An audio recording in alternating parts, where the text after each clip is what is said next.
Hello everyone, this is Aquilodia and this is my little Halloween special. And because it's a Halloween special, this fanfiction will include some darker themes. So if you have any problems or are triggered by religious themes, exorcisms, and even homophobia, both from other people and internalized, maybe this is not the best fanfiction to listen to for you. I uploaded the fanfiction on AO3 as well, and there you can read it on your own pace and without any scary sounds in the background. And a few more disclaimers because some people don't know how to read descriptions or tags. This fanfiction will include shipping. The ship is gonna be between Xiao and Albedo. It's kind of a crack ship that I love way too much. I made some videos about it, so if you wanna know why I ship it, I guess you can check out these videos. And another thing is, this fanfiction doesn't take place in the original Genshin Impact universe. It basically takes place in the same world, but the circumstances with the gods and with some of the characters are very different. I will explain this more in other chapters, at least I try to, but I just want you to keep that in mind so you will not be confused when suddenly it's mentioned casually that one of the characters is in a completely different position to what they are in the original, if it makes sense. Without further ado, I think we should get started. So settle down, grab yourself a cup of tea or coffee or whatever you need on this scary, spooky night, and I hope you enjoy. Everyone wants to achieve happiness in their life. Xiao never even dared to dream of such a future for himself. Like many children around this period of time, his parents sold their newborn off to the children's army. The Emperor of Liyue himself created this project, focused on raising the best soldiers imaginable. He needed such people if he really wanted to rise up as a new god, killing the legendary Rex Lapis in the process. A plan only a madman could come up with. Xiao never believed in the gods himself. Why would he? Would a god allow their people to suffer or to riot against them? It didn't make sense to him. And then, one day, while clashing with an enemy's army, an arrow hit the young warrior right in the middle of his forehead.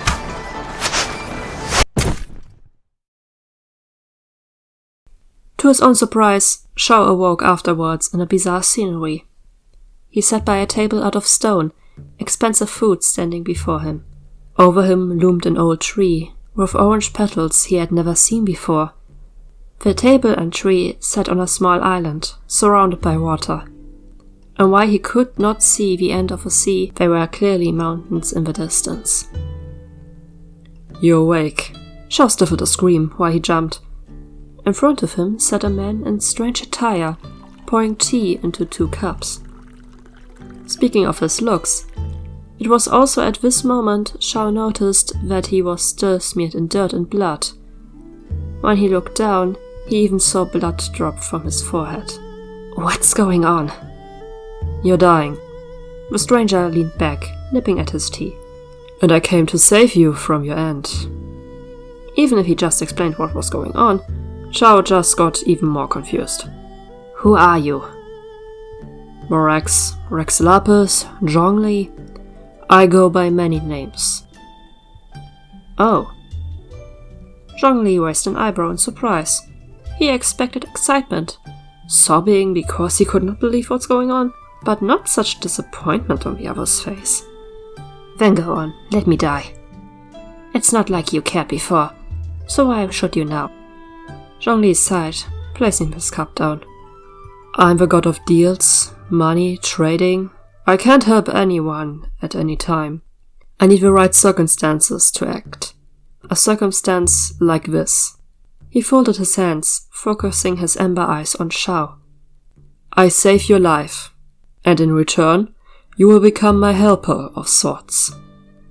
Xiao scoffed. "Why? I'm not that special. And I don't want to be another slave ever again." "First of all, you are more than special." A soft smile appeared on Zhongli's lips. "Not only are you one of the king's best men, but you never fell into his manipulative traps, keeping your head up and spitting in someone's face when you could. And about the slave thing, are you still a slave when you get paid? I don't need money. If I could just pass on, Xiao murmured, still unconvinced. And what about happiness? That got the dark-haired man's attention. What does happiness even mean? It's a different thing for every individual. And what is it for you? Xiao sighed, a confused expression on his face. I don't know. I mean, how should I know? I never had a choice in my life. Zhongli smiled gently and comforting, as if he truly understood. Perhaps he actually did? Xiao couldn't imagine it. Here's my suggestion. I promise you immortality, until the day you find true happiness for yourself. Once you do, you will start aging again, and are free from your duties. And what would that duty be? That was probably what scared Xiao the most. He didn't want to return to a similar life as before, especially not until the end of time. You have to become a priest of mine, keeping an eye on one of my temples, giving people guidance in my name. Does it sound manageable? Xiao blinked in confusion. Why would you want an ex-soldier as a priest? Because you might find yourself in situations where you still need to fight. But again, you won't be able to die as long as you keep on working for me. Xiao cringed when another drop of blood trickled down his face, reminding him of his circumstances. Fine. I take the second chance. Zhongli's smile widened, seemingly happy with Xiao's choice. It's a deal then. You won't regret it. With that, he carefully touched the human's forehead, making the wound close, and life energy rushed back into Xiao's body.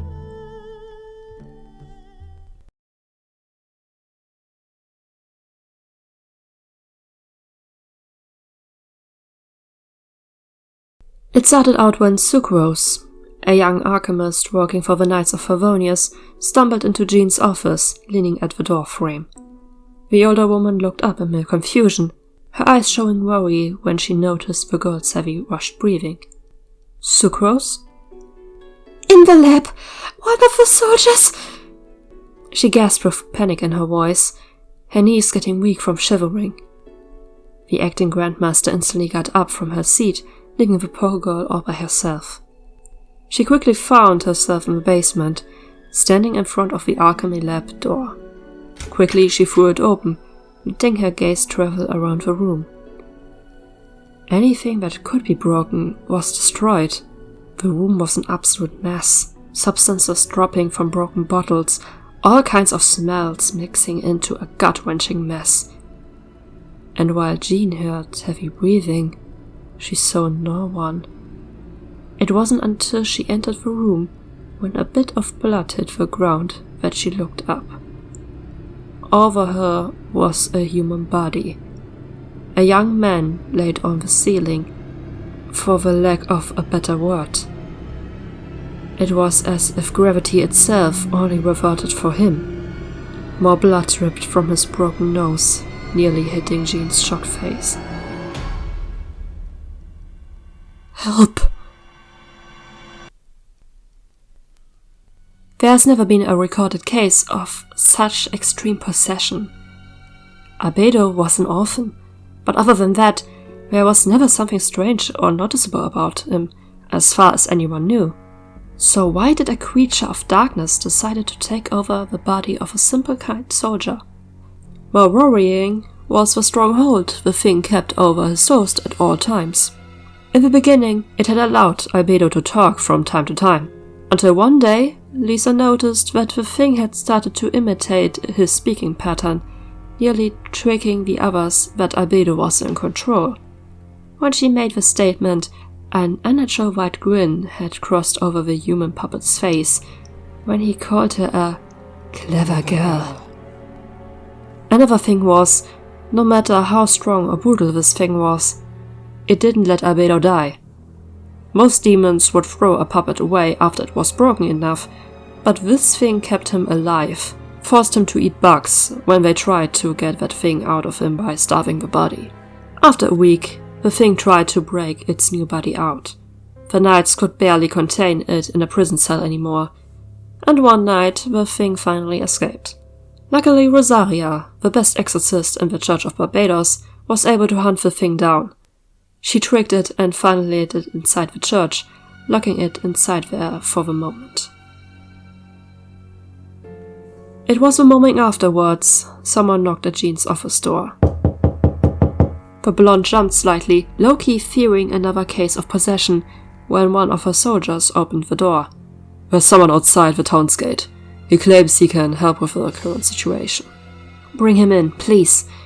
I want to have a word with him before he comes into contact with that thing." The soldier nodded, closed the door, and rushed back to the town's gate. Barely 5 minutes later, he opened the door and pushed a young male inside. Jean watched the stranger as he took down his cape, revealing green hair, an orange mark on his forehead, and did he really have cat-like eyes? What a strange man. "Acting Grandmaster Jean?" She nodded. The stranger bowed his head. "High-priced Xiao, at your service." Jean looked confused. "A priest from Liyue? What brings you here?" The man lifted his head. "I befriended a traveler recently, and they told me about a few failed exorcisms. I'd like to meet the patient myself." "Calling Albedo a patient is not really the right word. Victim is more fitting." The blonde sighed, already feeling herself getting a bit frustrated by alone the way Xiao talked about her people. The green-haired man didn't seem to notice her tone, or he ignored it. "I've performed many exorcisms over the years, and learned much about it. For example, many times there isn't actually a demon at work, but a poor human's mind has been broken and needs help to repair. I prefer the term patient because it clearly indicates that someone can help." Jean hummed, a bit conflicted. "You truly seem experienced. I guess I can allow you access. Just keep your visit in my town short, please. Most of us don't like to see strangers here."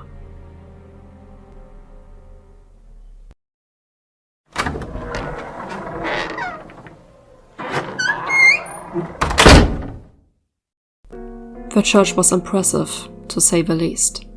Xiao gazed up the many glass windows that bathed the main room in colorful light. Rosaria had let him in, after some convincing on Jean's side. She had reminded Xiao of a younger version of himself, focused on her duty alone. He hadn't changed much in the last few years, to be honest, but he had learned that a bit of bending the rule wasn't that bad from time to time. He walked down the hall, all his senses focused on his surroundings, to find the creature as fast as possible. Soon enough, he heard it above him, probably crawling on the ceiling. He instantly noticed when it fell down on him, with one swift movement sliding forward, avoiding the body. "You should try to be quieter." "And you have impressive senses." Xiao gazed over his shoulder, seeing the human body crouch there. The blonde lifted his head, showing a smile with sharp teeth and cold dead eyes. The priest turned back around, continuing his walk to the altar. "What's your name, creature?" "Do you mean me, or my Xiao?" The thing followed behind him. Xiao turned around again when he reached the altar, watching the human body on all fours, crawling at such a fast pace it easily kept up. The movement reminded Xiao of a bug in some way. "I mean you, the one who is in control right now."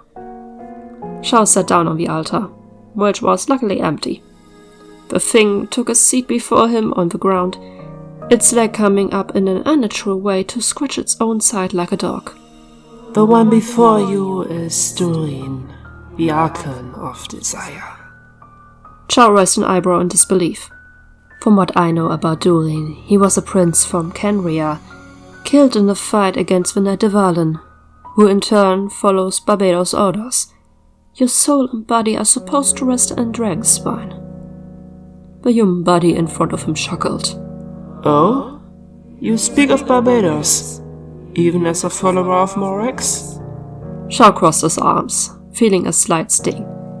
How dare this creature call his master by his true name?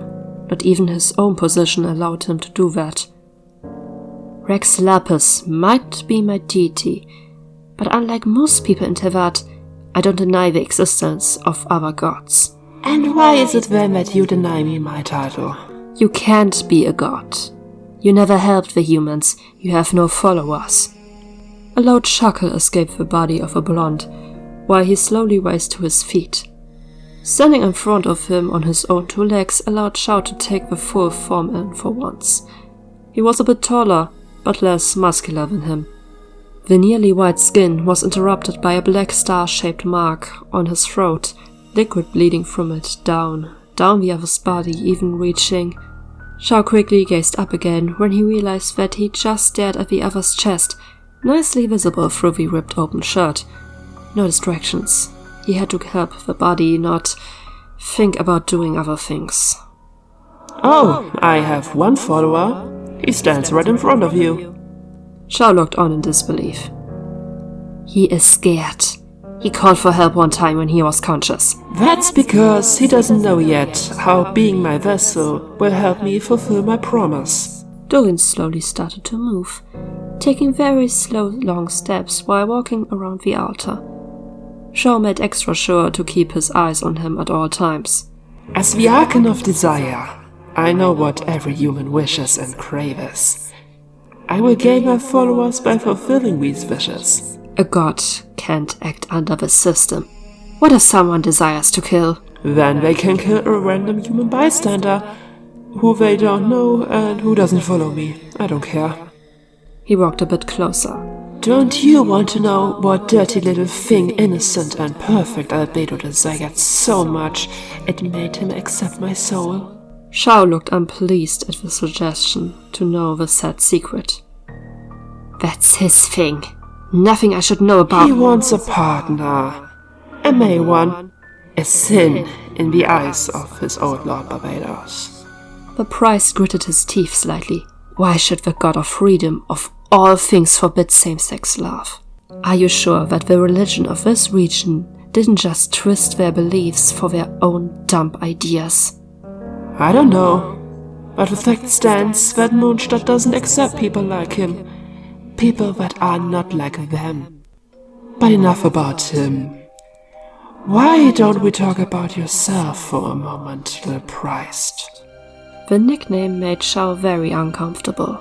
What about me? You see, eternal happiness is something I can give to you. The dark-haired man felt like his heart just stopped for a moment. How do you... He was interrupted when the body in front of him jumped at him, pinning his body on the altar with a surprising strength. I can see in your heart. I know what you want and what you need. Xiao desperately tried to get his hands free, which have been pinned over his head. But the more he twisted, the harder the demon's nails bit into his skin, nearly drawing blood. Xiao's thoughts came to a halt when a mouth pressed to his own. It made him freeze up, his mind screaming to get Durin off, push him away, give in, hold him closer, open his lips to embrace the other's tongue. His mind swirled in circles, fear and confusion, very slowly but surely being replaced by the wish to be held, embraced, loved. That's it. Durin's soft whisper made him realize that the mouths have already parted, leaving him panting while soft kisses traveled over his neck. Embrace it. You help Albedo to get his wish fulfilled. Your own needs being pleased as well. Doesn't that sound nice? Xiao couldn't answer. He was just gasping, his mind barely able to keep up with these sweet words. What was he supposed to feel? Fear? Arousal? His rationality was slowly but surely drowning in a pool of lust. The hand above him let go, gently caressing the skin down his arms, before resting on his cheek. Xiao could have moved at that moment, but his body was unwilling to do so. It didn't feel like he was frozen, more like some kind of exhaustion that kept him slow in accepting. Durin stopped with his kisses and moved upwards again, looking at the priest face to face. You will look good with Malva's body. You two will be great presenters of my cult. Xiao didn't like his eyes. Eyes filled with an unnatural magenta color, pupils glowing in cold white and formed as slits. He just wished his body would let him run away. The longer they looked at each other, the more Xiao believed he could even see horns on the other side. Suddenly, the hand on his cheek jerked, and Xiao closed his eyes, thinking his captor might hurt him or do something worse. That was until labored breathing sounded above him, soon followed by chokes for air and water dropping on his chin. Soon after, the body above him moved down, his head pressed against Xiao's chest. "I'm so sorry." The voice was rough, as if misused for days, and still it somehow sounded lighter, softer, more human. Xiao carefully opened his eyes, using all his willpower to move his arms down and holding the crying man. "It's okay, you will be okay." It was a weak promise, something he might wasn't able to keep, but he would do his best. Albedo just saved him after all. He might have fallen for the demon's spell, if not for the human forcing them to stop. He shushed softly the other, hoping to calm him down. Rosaria must have felt something, because the sister opened the entrance, her boots clicking on the floor while she rushed forward. "Are you two alright?" Xiao ignored her question. "We need 2 horses, now!" Albedo's mind wasn't used to being in control anymore. It was hard to keep Durin down, but knowing what the demon had tried to do to the priest made him sick. He had to keep this thing down, or someone would be hurt by his own hands. Or worse, he was so focused on keeping control, he barely noticed how the priest carried him out of the church. He was put on something tall and warm, being bound to it by some ropes. The priest appeared in his field of vision again, a worried expression in his eyes. "Hold on, we will get him out of you." Then he disappeared again. The next thing Albedo noticed was that the creature he was on moved. If his mind would have been any clearer, he might have been able to piece together that he was on a horse, which in turn was led by Xiao on another horse. Confused, the soldiers watched the two ride out of the town, dashing over the green fields of Mondstadt to the southeast. Luckily, Mondstadt was rather small, so it didn't take much time for them to arrive in Dragonspine. Xiao was more than glad that he spent some days here a few years ago, and that he remembered a few places that might be life-saving now. They stopped in front of a giant cave, Xiao gently pulling Albedo from the ropes and carrying him down below. Albedo's vision cleared a bit for a moment, making him nearly sick by what he saw. There was some kind of grave in the middle, but it was broken open, with nothing inside, but a giant fleshy organ posed over it, glowing in magenta. It was a giant heart, as I thought, the priest mumbled, leading them closer to the middle. "Let him out now." Albedo shook his head weakly. "I can't. He will kill us. We can't stay here." "He will kill you if we do nothing. Trust me, I know what I'm doing." Weakly, the blonde gazed up at the priest.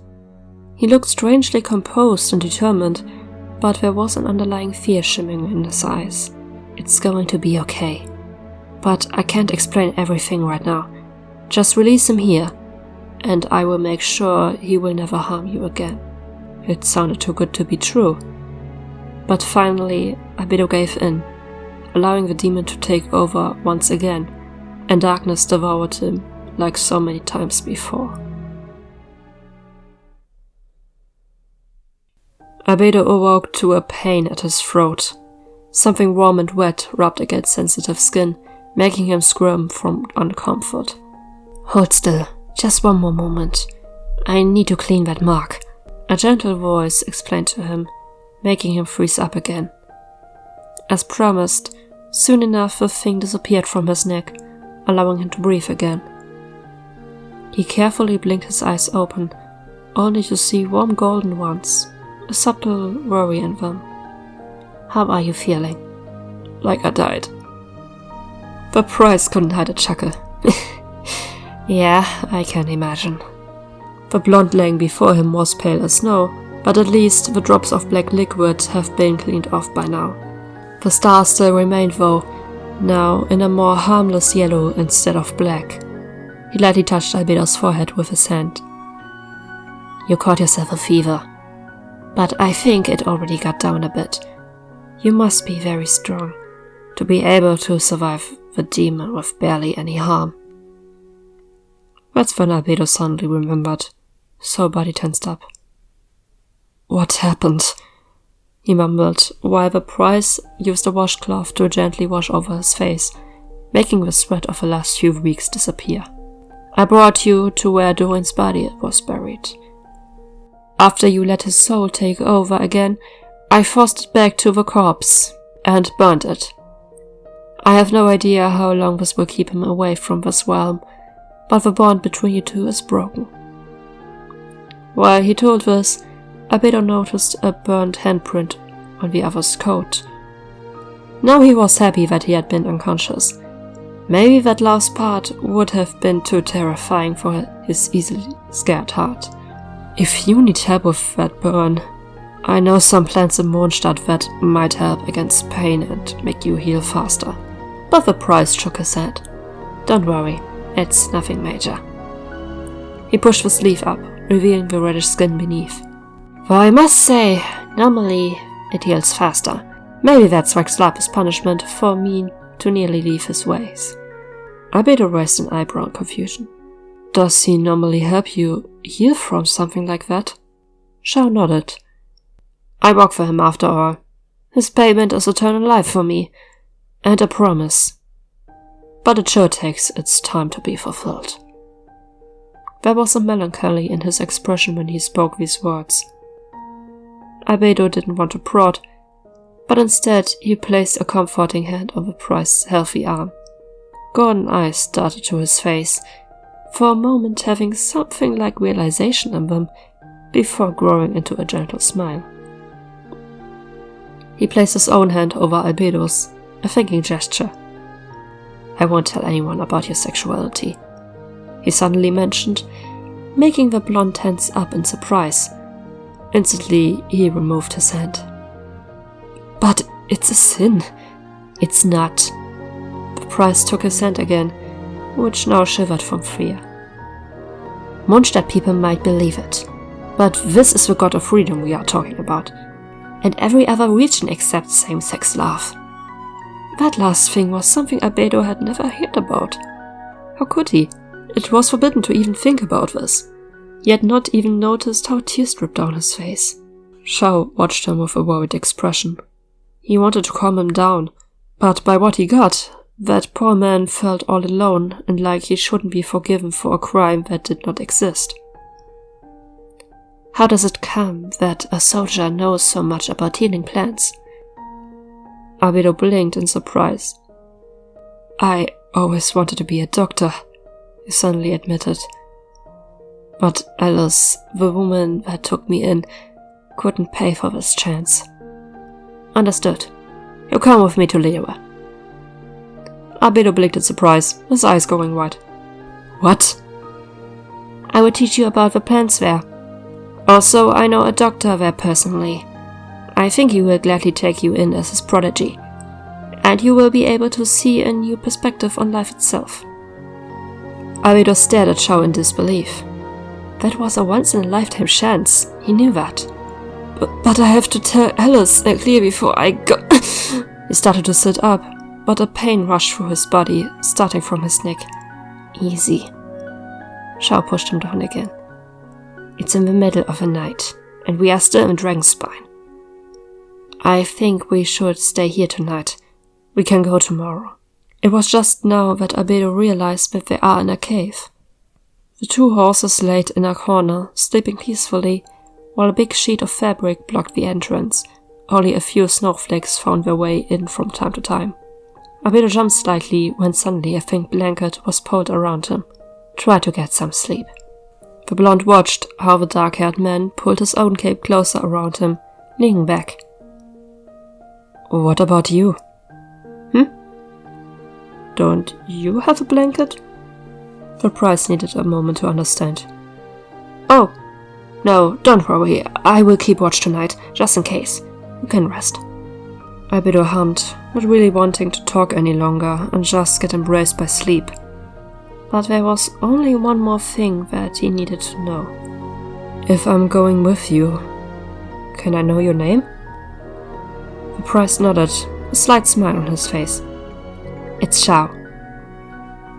The blonde gave a tired smile, finally closing his eyes. Thank you, Xiao, for everything. With that, he fell asleep. Xiao kept on watching him, his expression turning bitter when black and magenta mist began to rise, circling the sleeping human. He whispered a quick prayer to his deity to himself, sighing in relief when the mist disappeared again. For now. He wasn't able to tell Albedo the truth. He feared the blonde might have resorted to harming himself, if he had learned that Xiao could truly sever the bond with the demon yet, just weakened it. He needed to keep Albedo happy for the creature to stay away, or fend it off by force, at least as long as it took him to find a perfect solution. He whispered another prayer, this one not to fend the creature off, but in hopes Rex Lapis would hear him and protect this weak human being from evil.